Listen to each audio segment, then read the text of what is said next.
Welcome to another episode of Core Reviews. I'm Legacy. And I'm Max. I'm Bobby. And Jay. And Hunter. All right, as you know, we are doing a monthly movie review, and this one we went back in time, back to the 80s. Night of Thanksgiving, we chose a Thanksgiving-themed movie. It is Planes, Trains, and Automobiles, starring Steve Martin and John Candy. It is a classic and is directed by John Hughes. Gentlemen, let's get our overall thoughts on the movie. Max, I know this was your first time seeing it. It was my first time seeing it all the way through. So what were your thoughts? I knew going in I would like it just with the talent that's in the movie. Their humor, I like it because me and you watched the Only Murders in the Oh, Building. here we go. So, You can't go one yeah. effing week without talking about that show. Nope, sure can, dude. Sure can. No. Wow. Yeah, We don't even talk about it that much. Right. Okay, anyways. So I figured I would like it, and I did enjoy it. I thought it was pretty funny. The F-bomb scene was hilarious. With just how many times he said it. I should have counted. It was probably 30 or so. Someone did count. Before we look that up, Keep anyone going. else want to share their thoughts? If they showed that movie on TV, I wonder if they just skipped that scene entirely. There's no way they put that on TV. Yeah, They Max, believe they Steve Martin's like said, like, 18, and then there was one more after that. Okay. Well, could they do a Snakes on a Plane and just make them say 18 different words? No, that'd be hilarious. I'm tired of these monkey fighting snakes on this Yeah. Monday to Friday plane. Hey, you gotta get clever, you know? That's a legendary, though. Yes, it's the That best is. one. But I also liked in this movie all the actors and actresses that I noticed from other John Hughes movies. Because the lady who Jake was talking about who dropped the F-bomb, she was in Ferris Bueller's Day Off. And then there were a couple people from Home Alone in here as well. So it's kind of cool to see that. Yeah. So since you I haven't enjoyed seen it. it before, what do you think? Yeah. It was really good. I'm with Max. I thought it was going to be too good because I do like Steve Martin. I like John Candy. John Hughes movies, I generally do enjoy. So I was like, okay, cool. I was reading apparently Eddie McClure, who was the lady, she improvised that phone call she was on. It was her really? talent for improvisation. And I got to say, Dave, what was Steve Martin's character's name? Dale was John Candy. He was Neal. Okay, so Neal was a bit of a jerk throughout the beginning of this movie. I thought he was a bit harsh. And now I know John Candy he would annoy me too if I, as a stranger, you know. But I think I would have been able to keep it together a bit better than he did. But man, you know, he's from a posh lifestyle, you know. He's not used to these inconveniences. We did see his house at the end. That didn't look like a cheap house. Yeah. I mean, I do kind of he's trying to get home for Thanksgiving, I guess, with like the business meeting. Then you pay that guy $75 and then the taxi goes off. And then it's like, are you kidding me right now? Like, I just paid this dude $75 and then the taxi driver just leaves me. Like, I'm trying to get home. So, yeah, he was a little bit of a jerk, but it was kind of like, I kind of get it. No. It kind of showed you, like, I kind of get it, but, like, could have been a little nicer. That tongue lashing he gave him when they were at the hotel, I mean, that's pretty severe. That's That hurt my feeling. You know, that's what I love about John Candy. He can do comedy, but you know he can suck you in. When he was talking about how his wife likes him, you know, you feel that. You can tell if Steve Martin's like, oh man, I messed up. I shouldn't have said those things. I like what he said. I even let you pay for this room just so that you can feel better about yourself. That was kind of funny. Like, The one-liners in this movie are really good. The one about him, he's like, if I wanted to joke, I'd follow you to the John and watch you take it. That hurts. Oh my You gotta punch him God. after that. it's like, Yeah, you gotta throw our hands. And also the guy grabbing. Let's Oh, take yeah, Steve the Martin guy up picked him up. by the cojones. Like, what? I didn't see that guy. I didn't know he was gonna grab him there. oh yeah, because you're like, he's gonna grab him up, but you don't know. But seeing as he does that, it's like, oh god, Yeah, I just thought he was gonna rough him up. yeah. I didn't know he was gonna rough him down there. You gotta expect those things. pretty impressive. So this movie was definitely one that's been copied of two people. One's trying to get home for the holidays. We've seen this where one's kind of annoying. The other one, we've seen this formula copied a lot in movies. A series of unfortunate events delay them from getting back. What I do like that with this one is, yes, it got a little wacky at times, but like the events all made sense. This formula is copied a lot, but then they just go crazy with it that it doesn't even Like freaking make sense what's The going Hangover. on.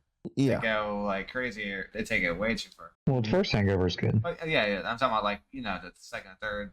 Yeah. So what were some of our favorite parts? Oh, I will say with that scene where he's dropping all those F-bombs, as somebody who works with people and in service or customer service industry, you know, the whole like she at the end is like, nah, I'm not gonna help you, dude. Like, do you have what you need? And he's like, no. And she's like thinking like, you just cursed me out and were a jerk to me. It's not my fault that stuff happened. So nah, I'm not gonna help you. That's how it is sometimes, you know? Don't have to be a jerk. It wasn't that lady's fault all that stuff happened. Steve Martin played a risky game. He lost.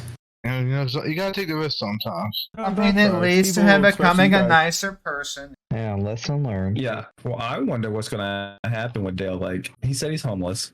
His wife died. Yep. So is he just gonna move in with Steve Martin? Neal's gonna get him a job in sales because Dale shows how great of a salesman he is by selling all of those curtains. You know, if John Candy was still alive, they would have made a sequel already. Oh, they definitely would. By now, yeah, 100%. especially by now. And I also love the going the wrong way scene.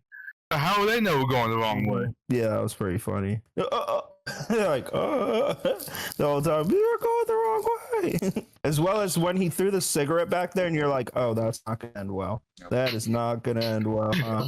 And then when both arms get stuck, I'm like, oh man, he's gonna rip that jacket. was funny.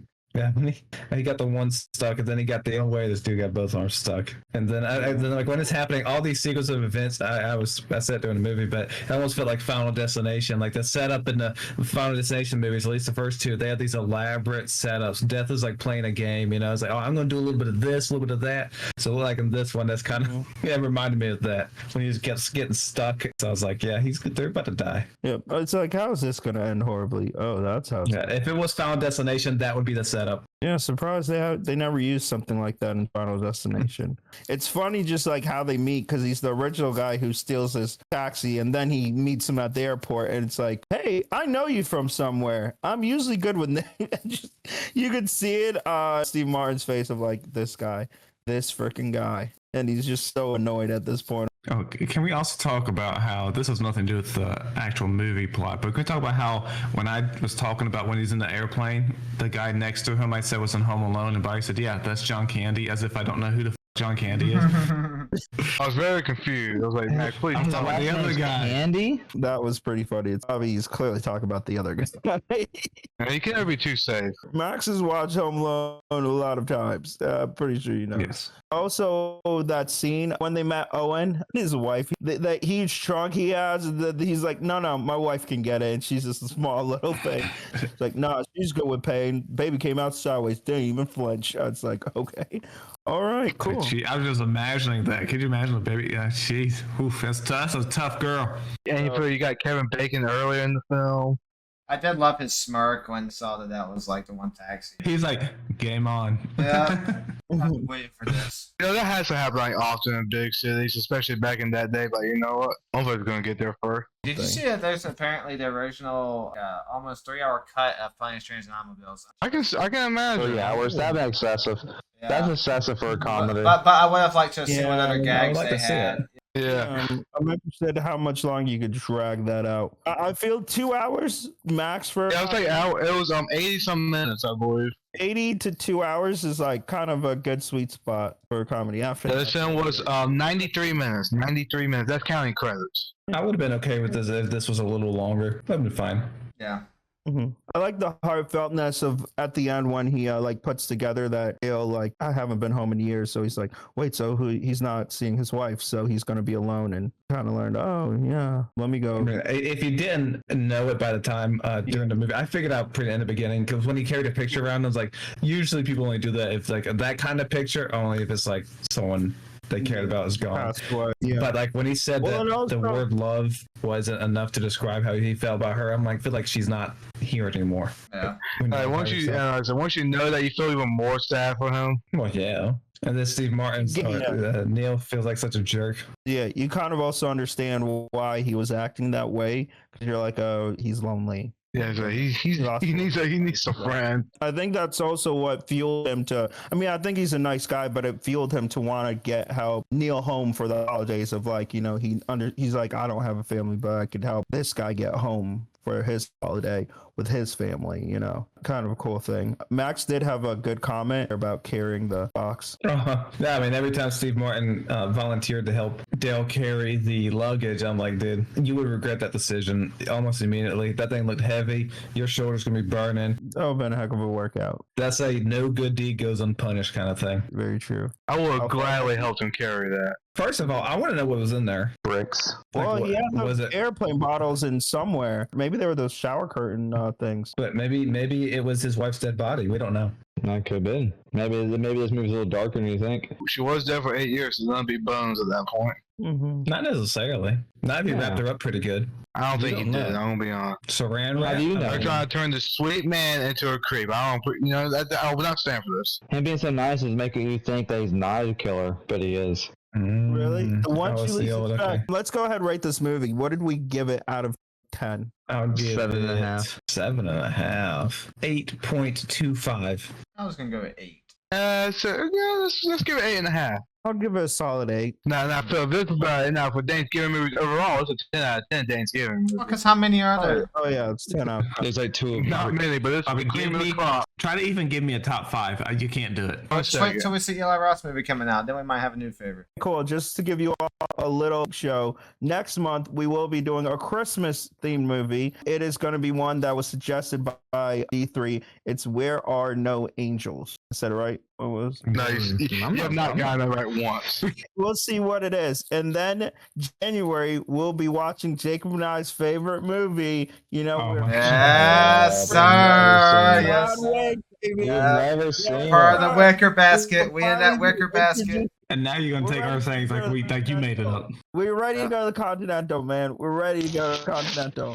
It is then going to be followed by the rest of us' favorite movie, The Godfather. Talk about boring movies. Man, I will not hear this. Nope. You will not. Jacob not discourage. turn to Bianca Belair over here, girl. It's going to be good. I'm excited. But those are going to be a couple of the movies we have. So let us know what you all think. Let us know your thoughts on Planes, Trains, and Automobiles. Did you enjoy it? Did you hate it? Also, let us know if you know some other Thanksgiving movies, because maybe we'll switch out our November movie next year. All right. My name is Legacy. And I'm Max. Bobby. Jay. And Hunter. All right. And until next time. Bye.